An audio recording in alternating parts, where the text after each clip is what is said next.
हुज़ूर अलैहिस्सलातु वस्सलाम ने इरशाद फरमाया। हज़रत अब्दुल्ला बिन अब्बास रज़ियल्लाहु तआला अन्हु से रिवायत है और हज़रत इब्न उमर रज़ियल्लाहु तआला ने भी इसे रिवायत किया है। औबा इज़ा कुन्न फ़ीका फ़ला अलैका मा फ़ातका मिनद दुनिया। हुज़ूर ने फरमाया जिसमें ये चार बातें हों, चार चीज़ें पाई जाएँ, उसे दुनिया की कोई परेशानी नहीं, उसे दुनिया का कोई दुख नहीं। बेशक उसके पास दौलत ना हो, कुछ भी ना हो, सिर्फ ये चार खूबियाँ हों, चार चीज़ें ऐसी हों जिससे ये वो कामयाब होगा दुनिया में। नंबर 1, सिद्कुल हदीस, सच बोलना। जिसके पास सच्चाई है, जिसके पास सच बोलने की दौलत है, उसे दुनिया की किसी चीज़ की ज़रूरत नहीं। मुश्किल मरला भी हो, कुछ लोग मुश्किल मरले में सच नहीं बोल सकते और कुछ लोग मुश्किल मरले में भी झूठ नहीं बोलते। हज़रत अबू बकर सदीक़ रज़ियल्लाहु तआला अन्हु हिजरत की रात आका अलैहिस्सलातु वस्सलाम के साथ निकल पड़े हैं। एक शख्स ने उन्हें देखा जो जानता नहीं था।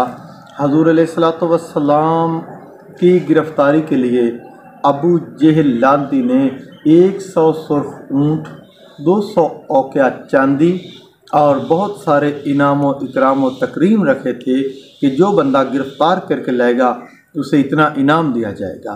हज़रत अबू बकर सदीक़ रज़ियल्लाहु तआला अन्हु से जब वो बंदा मिला, उसने पूछा कि ये साहब आपके साथ कौन हैं?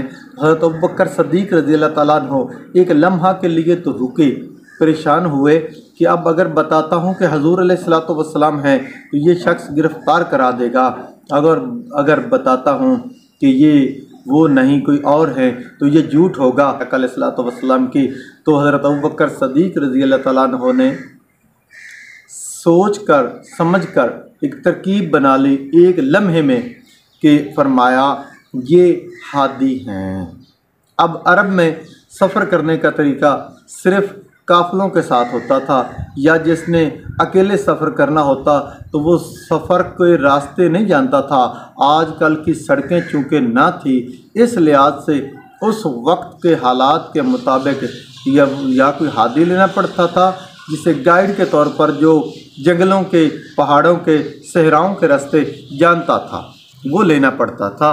इस लिहाज से हज़रत अबू बकर सदीक़ रज़ियल्लाहु तआला अन्हु ने सच्चाई का दामन भी ना छोड़ा और उसके बंदे के साथ ये मामला फरमाया कि ये हादी हैं।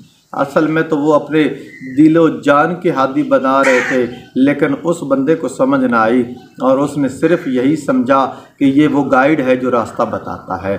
और दूसरी बात जो मुश्किल भी है और उस पर कारबंद रहना ज़रूरी है दुनिया में, वो हिफ्ज़ुल अमानत है। जिसमें अमानतदारी है वो बंदा बहुत अमीर है, खा उसके पास कुछ भी नहीं, उसके पास सब कुछ है। अगर वो बंदा अमानतदार है, यानी कि उसके पास अमानत रखी जाए तो वो ख़यानत नहीं करता, और उसके पास पैसे रखे जाएं, सोना रखा जाए, माल रखा जाए, हत्ता कि उसके पास राज की कोई बात रखी जाए तब भी वो अमानतदारी का मुज़ाहरा करता है। और तीसरा अमल हुस्न खुल्क है, अच्छा इखलाक है, बेहतरीन इखलाक है। जिसके पास अच्छा इखलाक है वो बंदा भी कभी मार नहीं खा सकता।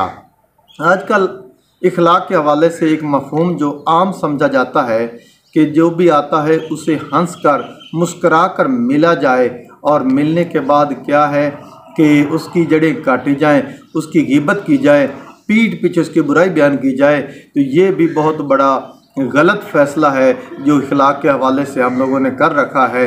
हमें चाहिए कि जो बाज़ाहिर हैं वही अंदर रहें। और चौथी बात व इफ़्फ़त मत अमन, कि रिज़्क़ पाक होना चाहिए। हमारा जो खाना है, पीना है, पहनना है, ये हलाल का होना चाहिए।